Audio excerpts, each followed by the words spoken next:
सबको जय मसीह की। आज मैं आपको बताना चाहती हूँ कि हम जब परीक्षा में पढ़ते हैं तो इसका कारण क्या है। हम परीक्षा में क्यों पढ़ जाते हैं। कहते जब हम अपनी ही अभिलाषा में लालच में पढ़ते हैं तो हमारे ऊपर परीक्षाएं आ जाती हैं। परीक्षाओं में फिर हमारे ऊपर भयानक बातें आती है, जैसे कर्ज में डूब जाना और गलत कामों में फंस जाना, और कई बार बहुत सी ऐसी बातें हमारे जीवन में घटती है। हालेलुया।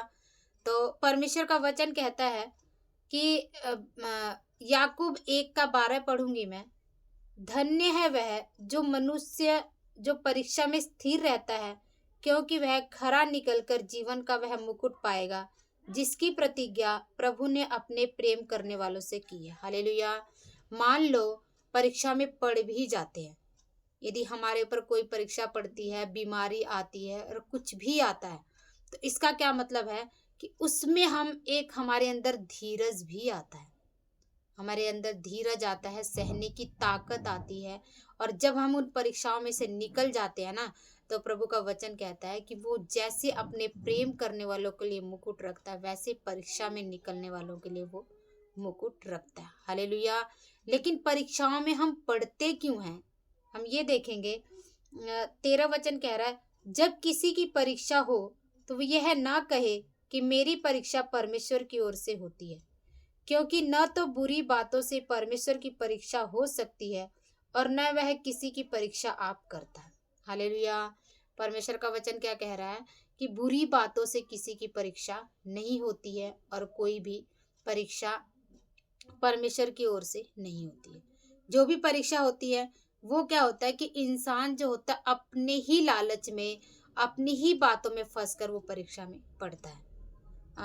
मान लो किसी का घर नहीं बना है, घर कंप्लीट नहीं है, अभी उसे प्लस्तर करना है, लेकिन वो इतना बन गया है कि वो रह सकता है। लेकिन अब क्या सोचता है इंसान कि नहीं, इसे हम प्लस्तर भी करा लेते हैं, लेकिन कराएं कैसे, हमारे पास पैसा नहीं है, तो हम कर्ज ले लेते हैं।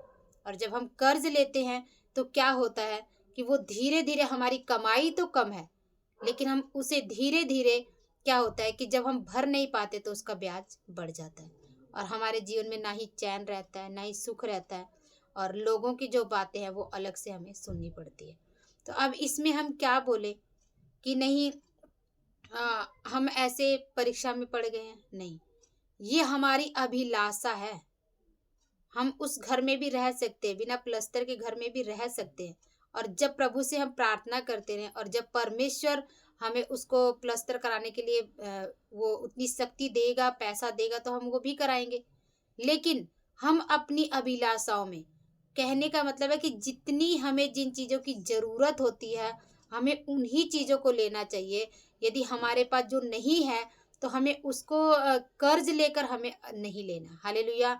क्या होता है कि जब हम कर्ज लेकर किसी भी काम को करते हैं तो हमारे जीवन में फिर कर्ज चढ़ जाता है। हालेलुया। तो क्या है कि अभिलाषा, ये हमारे जीवन की अभिलाषा है कि हमें लोगों को दिखाना है, लेकिन हमें क्या करना, हमें प्रभु की बुद्धि से चलना है और उसकी सामर्थ्य से चलना है, और हमें हर एक काम को परमेश्वर से पूछ कर करना है। हालेलुया।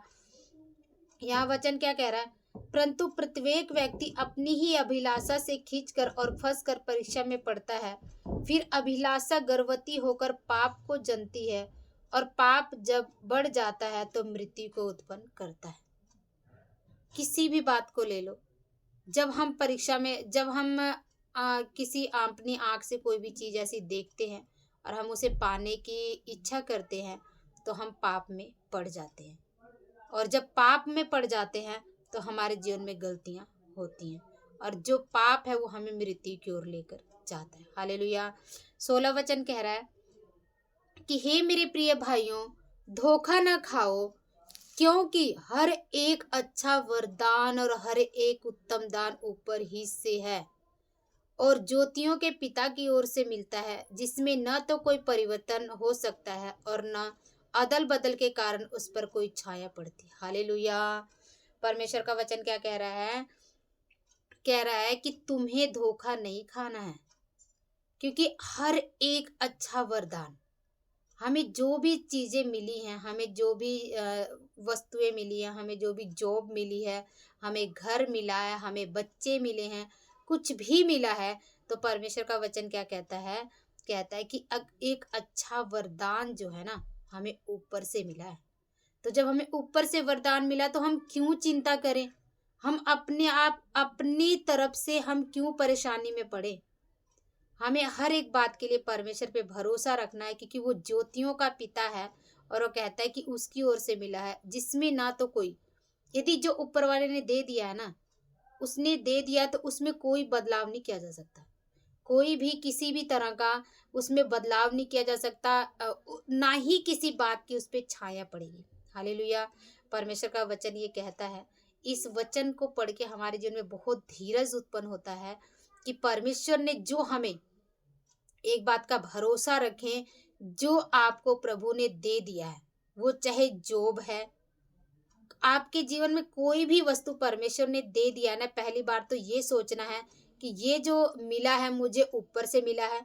परमेश्वर को सारा अधिकार दिया गया, उसने मुझे दिया है और इसे कोई छीन नहीं सकता। इसे कोई भी हमसे छीन नहीं सकता। फिर चाहे कुछ भी हो जाए, चाहे सरकार बदल जाए या कुछ भी हो जाए। यदि किसी को जॉब मिली है और उसको ऐसा लगता है कि हमारी जॉब चली ना जाए, चली ना जाए, लेकिन वो प्रभु की ओर से मिली है, तो किसी को ताकत नहीं है कि कोई उसको छीन ले। हालेलुया। तो परमेश्वर कहता है कि तुम्हें चिंता करने की जरूरत नहीं है, क्योंकि जो मैंने दिया है वो यहाँ से नहीं आया, वो स्वर्ग से आया हुआ है। हालेलुया। तो कह रहा 18 वचन कह रहा है, उसने अपनी ही इच्छा से हमें सत्य के वचन के द्वारा उत्पन्न किया है। हम जो पैदा हुए हैं, हम जो उत्पन्न हुए हैं, वो कह रहा है कि उसने अपनी इच्छा से हमें पैदा किया है। और कैसे किया? अपने वचन के द्वारा। और जब उसने हमें अपनी इच्छा से और अपने वचन के द्वारा पैदा किया है, तो वो कह रहा है कि ताकि हम उसकी सृष्टि की हुई वस्तुओं में एक प्रकार का प्रथम फल हो। परमेश्वर की ये इच्छा है कि उसने सृष्टि में जो भी वस्तुएं रची हैं, जो भी कुछ रचा है, उसमें हमें वो चाहता है कि हम प्रथम फल हों उसके। जब उसने सृष्टि बनाई तो उसने हमें चाहा कि हम उसके प्रथम फल हों। मतलब परमेश्वर ऐसी इच्छा कर रहा है, तो वो हमसे कितना प्यार करता है। तो क्या हमें कर्ज लेकर और हमें फंसना है? क्या हम अपनी अभिलाषाओं को पूरा करने के लिए हम अलग अलग बातों में फंस जाएं? क्या कहीं हम काम कर रहे हैं तो हम रिश्वत ले लें? हम क्या करें? हमें अपने प्रभु पे भरोसा रखना है कि परमेश्वर जो तूने दिया है वो उत्तम है, और तूने हमें पहला फल बनाया है, तो तू कभी हमें भूखा नहीं रहने देगा। क्योंकि परमेश्वर का वचन कहता है कि धर्मी लोग कभी भी भूखे नहीं रहेंगे। हालेलुया। तो हम देखते हैं कि परीक्षा कभी भी परमेश्वर की ओर से नहीं आती है। जो भी परीक्षाएं हमारे जीवन में आती है, जो भी हमारे जीवन में तकलीफ या प्रॉब्लम आती है, ये हमारे खुद की अभिलाषा की वजह से आती है। हालेलुया। तो हमने यहाँ पे कुछ बातें सीखी हैं जो मैं बताऊंगी, जो मैंने अपने जीवन में सीखा है। पहले तो क्या है कि वो मनुष्य धन्य है जो परीक्षा में पढ़ने पर भी घबराता नहीं है, लेकिन पूरा भरोसा प्रभु पर रखता है। और जो प्रभु पर भरोसा रखता है, प्रभु उसे कभी नहीं छोड़ता। सही बात है। बीमारी पड़ गई हमारे जीवन में, परेशानी आ गई, कोई दुख आ गया, लेकिन जब हमारा भरोसा संपूर्ण रूप से परमेश्वर पे होता है ना, तो कभी भी परमेश्वर हमें लज्जित नहीं होने देता, हमें वो छोड़ता नहीं है, लेकिन हमारे साथ वो रहता है और हमारे जीवन में वो काम करता है। हालेलुया। दूसरा मैंने क्या सीखा? हमारे जीवन में जो दुख आता है, परेशानी आती है, बीमारी आती है, जो हम ये ना कहें कि हमारी परीक्षा प्रभु की ओर से है। प्रभु कभी आप लोगों को दुख देकर परीक्षा नहीं करता। परमेश्वर कभी भी परीक्षा नहीं करता। यदि हम अपनी अभिलाषाओं को कम करें, जितना हमें प्रभु ने दिया, यदि हम उसमें खुश रहना सीख जाएं, तो हमें ये कहने की जरूरत नहीं पड़ेगी कि परमेश्वर हम परीक्षा में पड़ गए हैं, क्योंकि परमेश्वर सदा हमारी सहायता करने के लिए तैयार रहता है। हालेलुया। तीसरा क्या है कि सभी व्यक्ति अपनी लालच में फंसकर परीक्षा में पढ़ते हैं। पांचवा पॉइंट क्या है कि जब हम लालच में पड़ जाते हैं तो हमारे जीवन में बहुत सी परेशानियां आ जाती हैं, जैसे कर्ज में, गलत कामों में फंस जाना। बहुत से लोग चोरी भी कर देते हैं। चोरी अलग अलग प्रकार की होती है। हम काम पे भी अपने किसी भी चीज़ से चोरी कर सकते हैं। कोई बड़ी पोस्ट पे रिश्वत लेना, झूठ बोलना।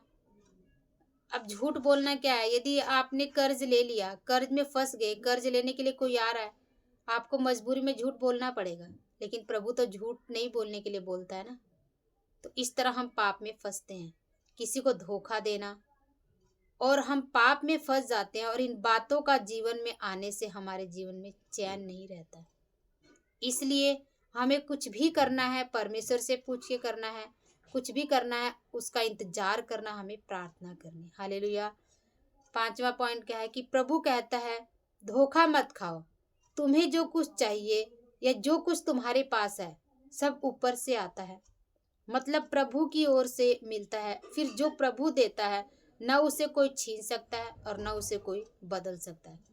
प्रभु सबसे उत्तम देता है। सही बात है। आपने परमेश्वर पे भरोसा रखा है तो परमेश्वर सबसे उत्तम देता है और उसे कोई छीन नहीं सकता है।